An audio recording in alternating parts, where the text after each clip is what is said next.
everywhere, all over the world. In the last 10 years, nowhere has been spared.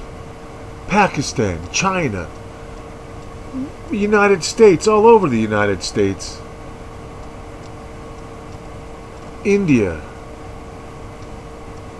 Africa, many countries in Africa experiencing flooding that has never been experienced in a person's lifetime.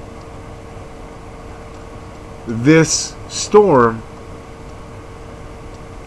took out rural areas, and rural areas seem to be under assault lately, but the landslides and the torrential flows are spectacular. They're frightening, and this is really not the way you want to go, clinging to a log and trying not to drown. That's not a good way to go.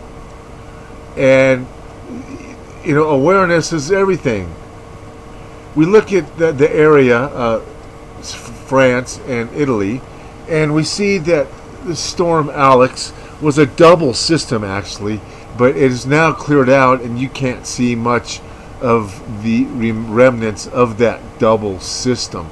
Rain was over the area earlier in the week. The ground was moist and wet, and the last thing they needed was for a tropical storm just to stop over this area.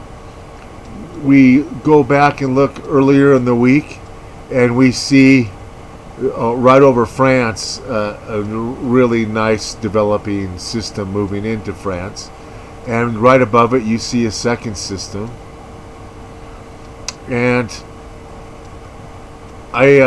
we go down and just move back earlier in the week to see what's going on, and this is Thursday, and we'll see if that storm, you can see the storm was off to the right as part of that double system that had just moved through, and then in comes Alex. Alex looked more widespread than normal, but you can see the high rotation in the center. Alex developed, almost strengthened over land, which is very, very rare to see a tropical storm get better developed and strengthened and develop a more discernible eye when you're over land. That's just generally doesn't happen.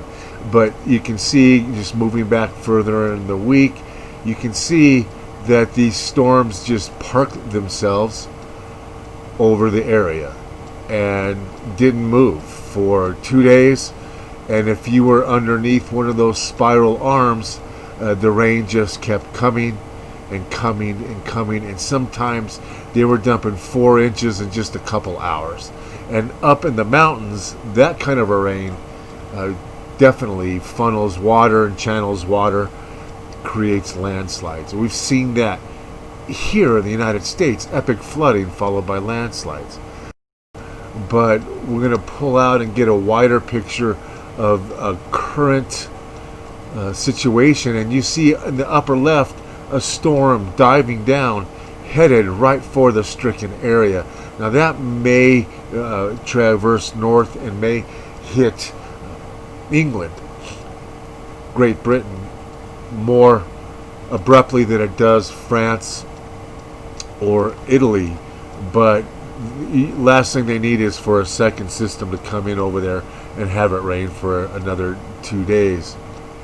We want to look at that system closer, and we do see it. And look at if you can just watch it, you can see the whole system forms a tube and is spiraling kind of a clockwise, and that's an amazing, it's almost like the curl of a wave, like you could sail or a surfboard through there. Now let's switch to Canada and the west coast. Down on the lower right you see Tropical Storm Maria. It kind of stalled out down there, didn't it? Yeah, that's because of the huge system north of it. Up in the left hand side you see an X that's rotating. That's actually geoengineering happening there. There's no way you should have an X in a high speed moving jet stream, but you do. What's developed though is another double system off the coast of California, south of Alaska. You see areas of low pressure developing what? A counterclockwise rotation. And that low pressure, we said we were hoping would get an influence Maria and send some moisture up into the southwest. We said to pray for that to happen, and that's what happened. We're seeing moisture being slung in the direction of Southern California, but we're also seeing systems developing just underneath that trough. It's going to be interesting to see how they keep that low pressure out of California. But the problem is they're semi-dry and they're high-speed winds, so that can be a real pain for those people trying to put out apocalyptic wildfires that we told you were going to happen.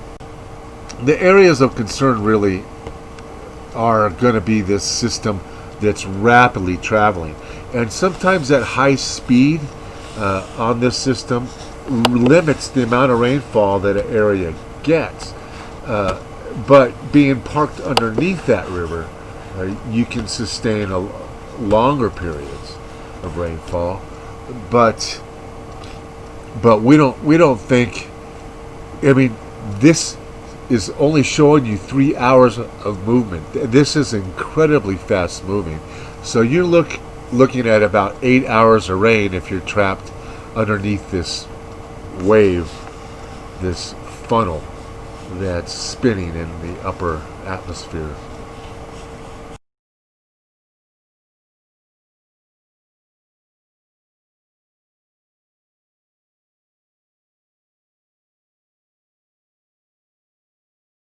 I don't know how many times the Mississippi River Delta can be hammered this year by tropical storms and hurricanes, but it sure seems like they're forcing people away from that area. What strategic interest would anybody have in a weather war over the Mississippi River deltas? And number one, it's a very rich fishing reservoir. It's not connected to Fukushima, so the fish there only have petroleum distillates, mercury, and stuff like that. They don't have the radioactive, iodine that some of the fish have in the Pacific. But it's also a huge shipping lane. It's a port.